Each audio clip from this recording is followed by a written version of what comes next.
Hello and welcome to our special episode of Jewelry segment, Gold segment, where we are Mr. Philip Newman, the founder and MD of Metal Focus, is joining in for our special segment. Thank you so much for joining in for PVK original viewers. Sir, I would like to start with the way Trump is responding after US Supreme Court decision. How do you see the entire development?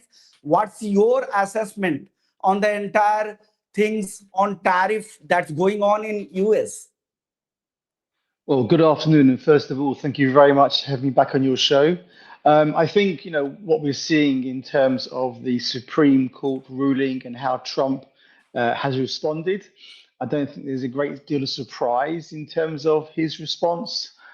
He's still wedded to his tariff policy. He's not about to give that up.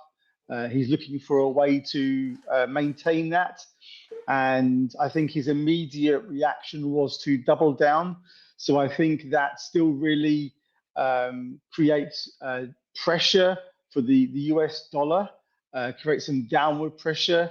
There's ongoing uncertainty, what it still means for tariffs. We know how Trump likes to weaponize tariffs. And so I think from that strategy, we'd expect that to continue for the foreseeable future. Okay. That's a valid point, actually. So, what's your opinion? Because you are sitting in Europe, and what could be the response from the European Union? Could you give some idea about the leaders and the entire development you are seeing and the response we will get in coming months?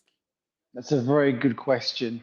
I mean, I'd love to be a fly on the wall of some of their meetings at the moment, to be honest with you. I think, their reaction will be probably a robust, consolidated one from a European Union standpoint to show some strength. At the same time, I think that response will be moderated because Europe still requires the US in a very pivotal and central way in terms of the ongoing conflict between Ukraine and Russia. So I think that will perhaps guard them in how they do respond. Although, of course, if Trump does maintain his threat of or promise of tariffs on the EU and other jurisdictions, then that may require a response from the EU. But again, it's in that sort of global framework that I think they've got to be very mindful of. Okay. It's a valid point, sir. So one more thing about do you think the gold is reasonably valued at the current juncture, or are you seeing some more downside risk in gold prices from here?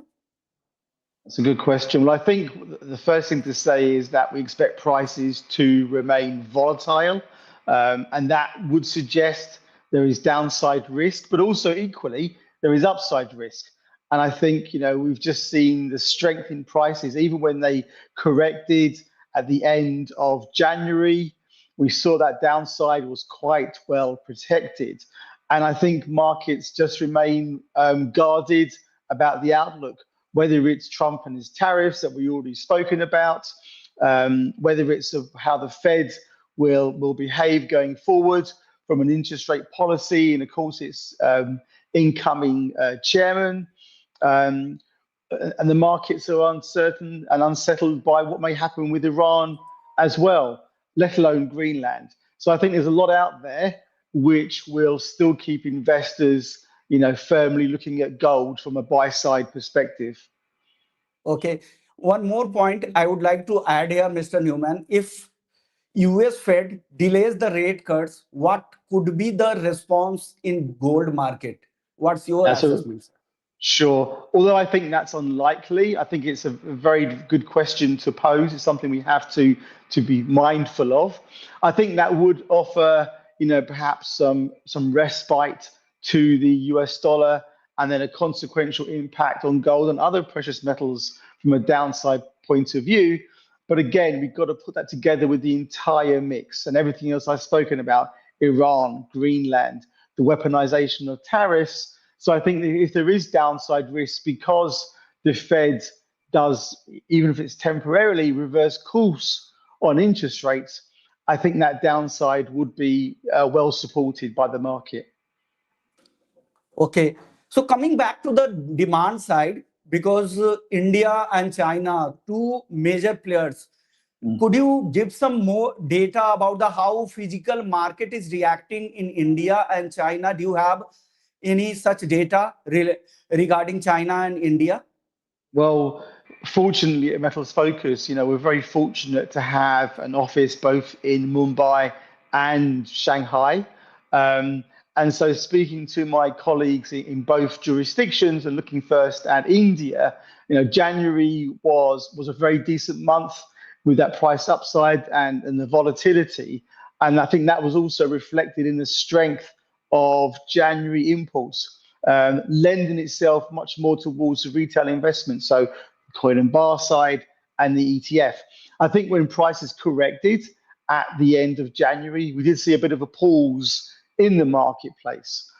In the context of China, as you know, it's now Chinese New Year, so the market there has gone quiet. But before that, again, January was quite a decent month, especially from a retail investor standpoint.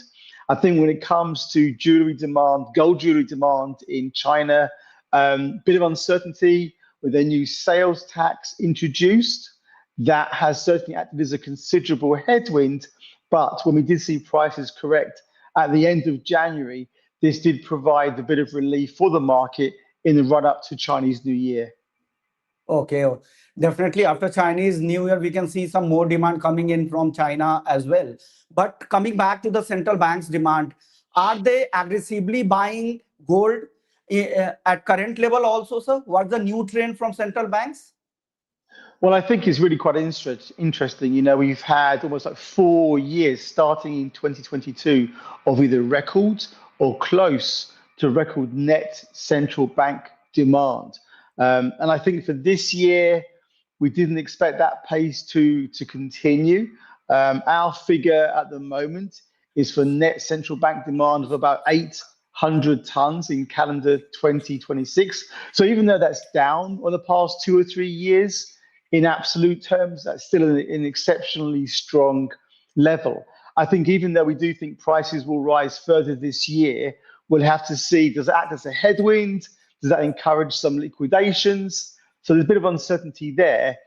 But I think the key takeaway from our perspective of Metals Focus is that we do see central banks remaining very firmly on the demand side for this year as a whole. Okay. Mr. Newman, most of us, we would like to know about the breakup of the demand trend. Which segment would lead from here? Central banks, ETF buying, jewelry demand, investment buying, or something else? Sure. Well, I think the key driver of the price action will be investment activity, whether that's institutional or retail. So that could manifest itself in the ETF market that you just touched upon, in the bar and coin space, or the futures market, or even in the over-the-counter as well. So I think there's lots of avenues for that activity to materialize this year, but we think that will be the key driver. As I've mentioned, central bank demand should also remain healthy. I think when it comes to jewelry purchases, what that market needs is price stability. We think that will be unlikely to happen much this year. So I think jewelry demand in some markets may struggle to some extent. Okay, it's a very fair point. So one more thing, because everybody wants to know about the silver, what's your data suggest about the silver market? Because we had seen a sharp rise till last week of January. Since then, we are seeing some kind of correction in silver prices. Do you think still more room for silver to go up from here also? Well, I guess, in keeping with gold that's found support quite quickly, we've seen that in the silver market, at least for now. You look at the prices this week, well over $80 an ounce. And that's an incredible price. And I think, given that we do expect gold prices to strengthen, we would think the same is likely for silver this year. Again, with heightened price volatility as well. Okay. But the kind of return we have seen in silver prices in 2025, so should we expect the same return in coming quarters also, coming years also in silver? Well, goodness, I mean, the silver price compared to last year and where we are now, I think that kind of return is incredibly unlikely.